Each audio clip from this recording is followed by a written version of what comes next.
नमस्कार विद्यार्थ्यांनो, माझे नाव आहे पंकज मते आणि आज आपण सुरू करणार आहोत इयत्ता 6वीतला गणित विषयातला धडा क्रमांक 14वा, ज्याचे नाव आहे बँक व सरळ व्याज. या भाग क्रमांक 3 मध्ये आपण शिकणार आहोत किंवा आपण सोडवणार आहोत सराव संच. या सराव संचातले प्रश्न खरं तर आधारित आहेत बँकेतून घेतलेल्या कर्जावरती आपल्याला किती व्याज परत द्यावे लागते, मोबदल्यासहित किंवा मुद्दलासहित, किंवा आपल्या बँकेत आपण जर पैसे ठेवले असतील तर त्या मुद्दलावरती बँक किती व्याज जमा करते, त्या आधारित आपले काही प्रश्न आहेत ते आपण सोडवू. म्हणजे आपल्याला आपल्या आयुष्यात बँकेतून कर्ज घेतल्यावर किती व्याज परत द्यावे लागते, किंवा बँकेत जर आपण ठेवली असेल तर त्यावरती बँक किती व्याज दर आपल्याला देते, याची आपल्याला माहिती मिळेल. तर चला सोडूया सराव संच. सराव संच 35. प्रश्न क्रमांक पहिला. दर साल दर शेकडा 10 या दराने 6,000 रुपयांचे एका वर्षाचे व्याज किती होईल ते पहा. आता आपल्याला दर साल दर शेकडा 10 रुपये या दराने 6,000वरती मिळणारे व्याज किती आहे ते आपल्याला पाहायचे आहे. तर इथे पहा, आपली मुद्दल आहे 6,000 रुपये, आपली मुदत आहे 1 वर्ष आणि व्याज दर आहे दर साल दर शेकडा 10 रुपये. म्हणजे दर शेकडा म्हणजे दर 100 वरती आपल्याला 10 रुपये.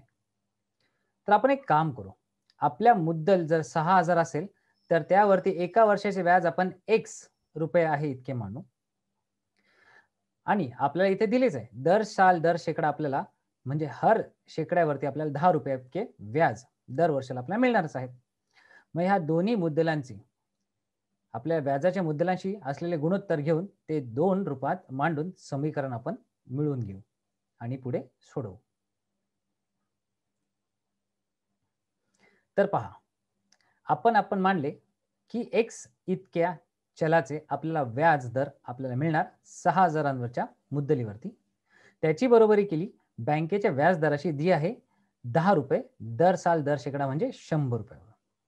आता आपल्याला x छेद 6,000 आहेत. 6,000 ही संख्या आपल्याला छेदात नकोय, आपल्याला x ही संख्या फक्त डावीकडे पाहिजे. तर आपण काय करणार, आपण दोन्ही बाजूला 6,000ने गुणणार. कारण 6,000ने डाव्या बाजूलाच गुणले तर 6,000 छेदात आहेत, 6,000 अंशात आहेत, तर हे दोघे एकमेकांचे विभाज्य आहेत, तर भागाकार जाईल 1, बाकी उरेल 0. परंतु तेच उजवीकडे पहा, तर 6,000मध्ये 0 आहेत 3, 100मध्ये आहेत 2, तर 2 शून्य गेले तर उरले 60, 60 गुणिले 10 उरले 600. म्हणजेच काय, x ची संख्या आली 600. याचा अर्थ काय, आपल्या 6,000वरती बँक आपल्याला एकूण 600 रुपये व्याज देईल. आता वळूया प्रश्न क्रमांक 2. या प्रश्नात पहा, महेशने 8,650 रुपये दर साल दर शेकडा 6 दराने एक वर्षासाठी बँकेत ठेवले होते. लक्षात घ्या, महेशने किती मुद्दल ठेवली होती, 8,650 रुपये इतकी बँकेत ठेवली आणि बँकेने 6 दर साल दर शेकडा 6 रुपये या दराने वर्षासाठी बँकेत ठेवली. तर एका वर्षानंतर महेशला किती एकूण रुपये मिळतील, म्हणजे यावरतीही अजून रुपये बँक त्याला देईल, कारण त्यांनी बँकेत मुद्दल ठेवली होती आणि त्यावरती बँक 6% या दराने त्याला पैसे त्यावरती देणार. तर मग 8,650 याहून अधिक पैसे महेशला मिळतील. आता ते किती मिळतील ते आपण पाहू. तर इथे आपल्याला मुद्दल आहे 8,650 आणि मुदत दिली आहे 1 वर्ष. मग आणि व्याजाचा दर आपला आहे दर साल दर शेकडा 6 रुपये, म्हणजेच 6 रुपये हर 100 रुपयावरती एका वर्षाला. तर इथे पहा, आपण 8,650 रुपयावरती जे व्याज दर आपल्याला मिळणार आहे त्याची संख्या पकडली आपण x. मग आपण दोन्हीची तुलना केली गुणोत्तर रूपात, तर x छेद 8,650 बरोबर 6 छेद 100. आता डाव्या बाजूला 8,650 भागाकारात आहे, तर ते काढून टाकण्यासाठी आपल्याला 8,650ने गुणावं लागेल. परंतु ही क्रिया समीकरण सोडवताना दोन्ही बाजूला करावी लागते, कारण समीकरणाचे संतुलन ठेवायचे आहे. म्हणून आपण 8,650ने आपण दोन्ही बाजूला गुणले. तर पहा, आपण 8,650 दोन्ही बाजूला गुणल्यानंतर काय होते, 8,650 आणि 8,650 डाव्या बाजून निघून जातील. इथे फक्त उरेल चल, तो आहे x.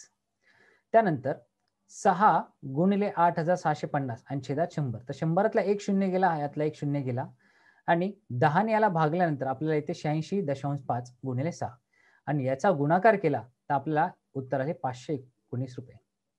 म्हणजेच काय, आपली मुद्दल आहे 8,650 आणि बँक आपल्याला व्याज देणार 6 दर साल दर शेकडा या दराने 519 रुपये. मग आपल्या एकूण मिळणारी रक्कम किती होती महेशला, तर ती मुद्दल अधिक व्याज म्हणजेच काय 8,750 अधिक 519 म्हणजेच 9,169 रुपये महेशला बँकेतून जेव्हा एका वर्षानंतर पैसे काढतील तेव्हा त्याला मिळतील. तर अशा प्रकारे आपल्याला आपली ठेव किती होती, आपल्या ठेवी होत्या 8,750 इतक्या, परंतु बँकेने आपल्याला त्यावरती किती रुपये दिले एका वर्षानंतर 519 रुपये.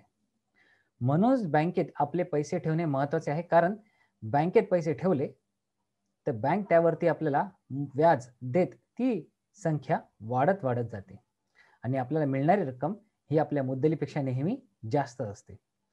आपण उदाहरणे गणितातली याकरता सोडवतो कारण त्याला आपल्या आयुष्यात वर्तमान आयुष्यात त्याचा वापर करता येईल. तर ह्याचा फायदा तुम्ही येणाऱ्या भावी पिढीला करून घ्यावा अशी इच्छा. आता वळूया पुढच्या प्रश्नाकडे. प्रश्न क्रमांक 3. तिसरा प्रश्न पहा. अहमद चाचांनी बँकेकडून 25,000 रुपये कर्ज घेतले होते. आता ह्या उदाहरणावरून आपल्याला कळले की आपण बँकेत पैसे ठेवू शकतो आणि बँकेकडून पैसे उसने घेऊ शकतो.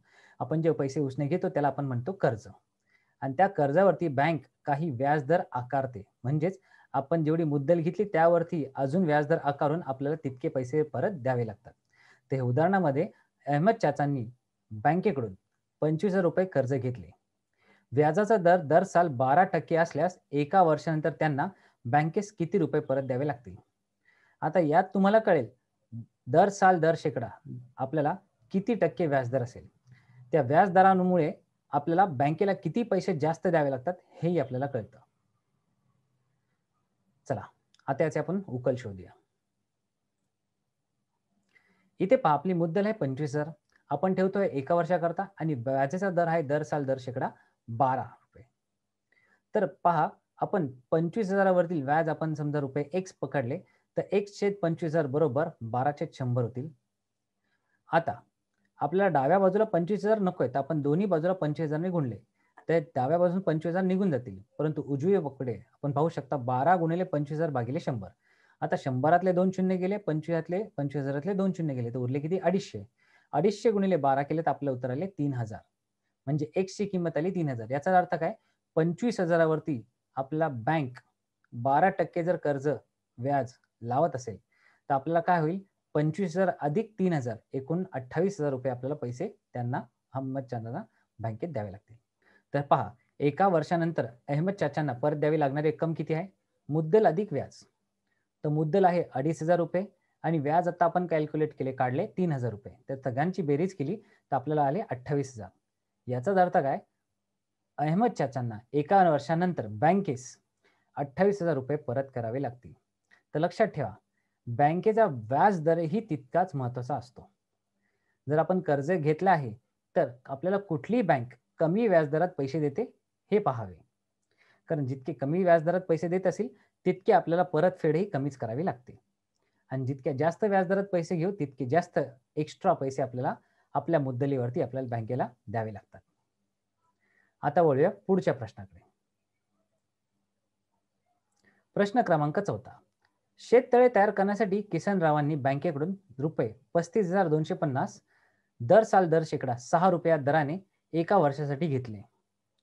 तर त्यांना वर्षाअखेरीस बँकेस किती रुपये व्याज द्यावे लागतील. आता पहा एका शेतकऱ्याने शेततळ्यासाठी बँकेकडून 32,250 रुपये इतके कर्ज घेतले आणि त्या कर्जाचा दर होता व्याजाचा दर होता दर साल दर शेकडा 6 रुपये. आता वर्षाअखेरीस त्यांना किती रुपये द्यावे लागतील हे आपण पाहू. आता मागच्या प्रश्नात आपण पाहिले अहमद चाचांनी 25,000 रुपये घेतले होते 12% या दराने. आता इथे 35,250 रुपये घेतले 6% या दराने. आता पाहू कोणाला किती परतफेड करावी लागते. यावरून आपल्याला कळेल का जिथे बँकेचा व्याज दर कमी कर्जावरती तिथूनच आपण पैसे घ्यावे. आता चला या प्रश्नाचे आपण उत्तर शोधूया. आता इथे मुद्दल आहे 32,250 आणि मुदत आहे 1 वर्ष. व्याजाचा दर आहे दर साल दर शेकडा 6 रुपये. मग आपण काय करणार आपण गुणोत्तर प्रमाणात लिहू. त्यासाठी 35,250 वरील व्याज आपण मांडले x. मग गुणोत्तर प्रमाणात आपण दोघांचे समीकरण लिहिले तर x/35,250 बरोबर 6/100 कारण दर साल दर शेकडा 6 रुपये म्हणजे 6/100 इथे झाले. आता डावीकडून आपल्याला 35,250 काढायचे असतील कारण ते छेदात आहेत तर आपल्याला दोन्ही बाजूला 35,250 ने गुणावेच लागेल. त्याच्यामुळे एक्सच्या छेदातले 250 हे निघून जातील. मग डावीकडे फक्त एक्स ही चल राहील. परंतु उजवीकडे पाहिले तर 6 गुणिले 250 भागिले 100 यांचा पूर्ण गुणाकार करून भागाकार करून आपण सोडेल तर आपल्या उत्तर आले 2115 म्हणजे 2115 इतके. तर पहा, किसनरावांना बँकेस रुपये 2115 व्याजापोटी द्यावे लागतील. म्हणजे 35,250 यावरती त्यांना 2115 रुपये द्यावे लागले. आणि मागच्या उदाहरणात पाहिले अहमद चाचांना 12% व्याजदर होता, तेव्हा त्यांना 25,000 वरती 3,000 रुपये व्याजदर द्यावा लागला किंवा व्याजापोटी द्यावे लागले. तर पहा, यात तुम्हाला कळेल जर आपल्याला व्याजदर जर कमी असेल तर आपल्याला बँकेला देण्याची रक्कमही कमीच असते. तर आज आपण काय शिकलो? आपल्याला या उदाहरणावरून कळेल की बँकेवर व्यवहार करायचे असेल तर कसे करायचे.